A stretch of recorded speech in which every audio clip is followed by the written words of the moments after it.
सबको जय यीशु की। Sunday password to the word इस शीर्षक के अंतर्गत प्रति इतवार के पूजन पद्धति में भाग लेते हुए प्रभु का वचन सुनते हुए प्रभु को धन्यवाद और शुक्रिया अदा करते हुए प्रभु के वचन के अनुसार जीवन बिताने की शक्ति सामर्थ्य मांगने के लिए, एक सुंदर क्रिस्तीय जीवन बिताने के लिए, प्रभु की सच्ची गवाही साक्षी बनकर जीने के लिए मैं आप सभी लोगों का हार्दिक स्वागत करता हूं।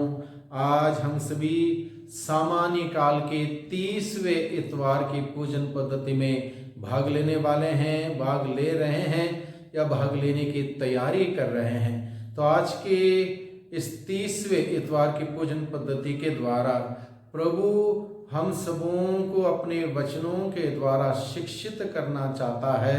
विशेष रूप से हम अपनी ज़रूरतों में प्रभु को पुकारें, प्रभु के पास जाएं, अपने गुनाह गलती अपराधों के लिए माफ़ी मांगें, क्षमा की याचना करें, ताकि प्रभु के पास हमारी प्रार्थना पहुंच जाए और प्रभु हम सबों पर अपनी दया दिखाए, तरस खाए, मेहरबानी दिखाए और अपनी बहुतायत के आशीषों से हम सबों को नवाजे, हम सबों को भर दें। इसलिए प्रभु आज के पूजन पद्धति के द्वारा हम सबों को बुलाता है। तो हर इतवार के पूजन पद्धति की भांति आज भी 7 अलग अलग बिंदुओं के माध्यम से प्रभु का वचन, प्रभु की बात, प्रभु की वाणी सुनने का प्रयास करें, समझने की कोशिश करें और उसके अनुसार जीवन बिताने की शक्ति सामर्थ्य मांगे। सबसे पहले हम लोग आज के पहले बिंदु में देखते हैं, अंधे ने विश्वास से यीशु को देखा और पुकारते हुए कहा, ईसा दाऊद के पुत्र मुझ पर दया कीजिए। प्रसंग दिया गया है संत मार्कुस के द्वारा रचित सुसमाचार अध्याय 10 पद संख्या 46 से 52 का। और इसमें हम पढ़ते हैं, एक तिमियुस का बेटा बर्तिमुस नामक व्यक्ति अंधा सड़क के किनारे बैठकर भीख मांग रहा था। इस प्रसंग को हमारे सम्मुख रखा है। तो पहले बिंदु पर हम लोग विचार करेंगे। तिमियुस का बेटा बर्तिमुस जो अंधा था, देख नहीं सकता था, लेकिन विश्वास की आंखों से बर्तिमुस ने, अंधे व्यक्ति ने यीशु को देखा और यीशु को पुकारते हुए कहा, ईसा दाऊद के पुत्र मुझ पर दया कीजिए। मान लो शारीरिक आंखें हमारे सही हैं और अच्छी हैं, नहीं हैं, तब भी कोई बात नहीं, विश्वास की आंखें होना बहुत ही जरूरी है। इस अंधे व्यक्ति को, बर्तिमुस को शारीरिक आंखें नहीं थी, लेकिन विश्वास की आंखें थी। उसके अंदर विश्वास था यीशु पर और यीशु को पुकारता है अपने उस परेशानी के बीच में, दुख कष्ट बीमारी के बीच में यीशु को विश्वास की आंखों से देखकर पुकारता है, बुलाता है, आवाज देता और कहता है, ईसा दाऊद के पुत्र मुझ पर दया कीजिए। उसने दया की भीख मांगी, उसने दया की भीख मांगी। सीधे के सीधे उसने ये नहीं कहा मैं देख नहीं सक रहा, मेरे आंखों को ठीक कर दीजिए, मुझे दृष्टि दीजिए। उसने ये नहीं कहा, उसने दया की भीख मांगी। यानी कि हम सभी लोगों के लिए आवश्यक यह है, जब हम प्रभु के पास जाएं, हम दया की भीख मांगे, क्योंकि हम सभी पापी हैं, गुनहगार हैं, अपराधी हैं, प्रभु के सामने, प्रभु के सानिध्य में जाने लायक नहीं हैं। इसलिए हम सबों को हर वक्त, हर क्षण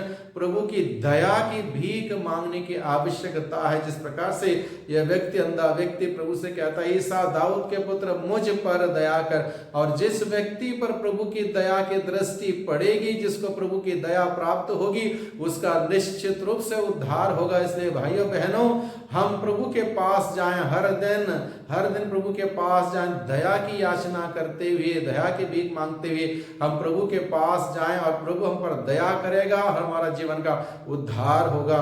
दूसरा बिंदु में हम लोग देखते हैं, आज के दिन में लोग उसकी प्रार्थना में बाधा डाल रहे थे। जब इस व्यक्ति ने ईसा को पुकारा, ईसा दाऊद के पुत्र मुझ पर दया कर, लोग उसको बाधा डालते हैं, उसको प्रार्थना करने नहीं देते। लोग उस पर कहते हैं चुप हो जाओ, कोई फायदा नहीं है चिल्लाने से, कोई तुम्हारी प्रार्थना नहीं सुनेगा। बहुत बार लोग हमारे जीवन में भी प्रार्थना में बाधा डाल सकते हैं, चर्च जाने के लिए रोक सकते हैं, अलग अलग प्रकार की बातें आज के दिन में हमें ईश्वर के नजदीक आने से रोक सकती हैं। आधुनिक बहुत सारी सुविधाएं हम सबों के लिए एक प्रकार की असुविधा बन सकती है ईश्वर के पास जाने में। इसलिए इन सभी बातों के रोक के वजह से हम प्रभु से दूर ना रहें, प्रभु के और नजदीक जाएं। इस व्यक्ति को जब लोगों ने डांटा, फटकारा, चुप रहने के लिए कहा, लेकिन यह व्यक्ति चुप नहीं हुआ, क्योंकि इसका विश्वास प्रभु यीशु पर बुलंद था, दृढ़ था, अटल था। जिसके अंदर दृढ़ विश्वास है यीशु पर, वह व्यक्ति कभी चुप नहीं रह सकता, वो और जोर से पुकारेगा। इसलिए इस इंसान ने क्या किया, इस व्यक्ति ने और जोर से प्रभु को आवाज दी और पुकारा, ईसा दाऊद के पुत्र मुझ पर दया कीजिए। यह वही व्यक्ति कर सकता है जिसका विश्वास प्रभु यीशु पर दृढ़ है, अटल है, बुलंद है। और इस व्यक्ति ने बुलंद विश्वास के साथ प्रभु को पुकारा। जो विश्वास करता है उसके लिए सब कुछ संभव है। विश्वास के अभाव में कोई भी व्यक्ति ईश्वर की कृपा का पात्र नहीं बन सकता।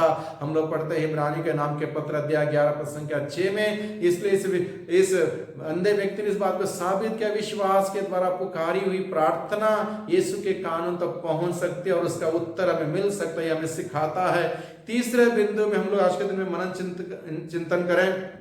उसने विश्वास से और जोर से पुकारा, विश्वास के द्वारा हमारी आवाज बुलंद होती। विश्वास जहां है वहां पर हम लोग किसी बात से घबराते नहीं, डरते नहीं, हिचकिचाते नहीं। चाहे कोई भी बाधा क्यों ना हो, कोई भी व्यक्ति हमें क्यों ना रोके, कोई भी व्यक्ति हमारे जीवन में आगे बढ़ने में रोकने के लिए क्यों ना आए, कोई भी हमें रोक नहीं सकता। जिस प्रकार से संत पौलुस कहता है रोमियो को लिखे हुए पत्र अध्याय 8 पद संख्या 25 में, यदि ईश्वर हमारे साथ है, कौन हमें ईश्वर के प्रेम से वंचित कर सकता। क्या भूख, क्या जोखिम, क्या तलवार, क्या नग्नता, क्या अत्याचार, क्या संकट, क्या बीमारी, क्या महामारी, कौन सी चीज हमें प्रभु के प्रेम से दूर रखेगी। कोई भी हमें प्रभु के प्रेम से दूर नहीं रखेगा। जब हम प्रभु के साथ जुड़े हैं, विश्वास के साथ, बुलंद इरादों से, कोई भी दुनिया की ताकत हमें प्रभु से अलग नहीं कर सकती। ये बात प्रभु हमें आज के वचन के द्वारा सिखाता है।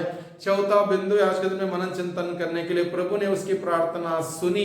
प्रभु ने उसकी प्रार्थना सुनी। जब विश्वास से उसने प्रभु को पुकारा, प्रभु ने उसकी प्रार्थना सुनी। बहुत बार हम लोग सोचते हैं प्रभु ने हमारी प्रार्थना नहीं सुनी, हमारी प्रार्थना नहीं सुनता। उसके पीछे कारण क्या, इस बात को पता लगाना जरूरी है। हम लोग पढ़ते हैं नबी इसायाह का ग्रंथ अध्याय 59 पद संख्या 1 और 2 में पढ़ते हैं।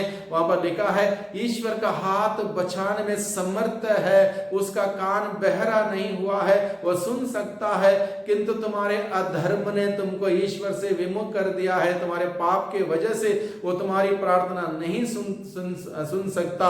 इसलिए पश्चाताप करो। प्रभु का वचन कहता है, यदि हमारी प्रार्थना प्रभु के कानों तक नहीं पहुंचती, हम देखें, विचार करें, कहीं मेरे जीवन में पाप तो नहीं हो, पाप का दीवार तो नहीं डाली है मैंने प्रभु और मेरे बीच में, जिससे कि मेरी पुकार प्रभु के कानों तक नहीं पहुंचती।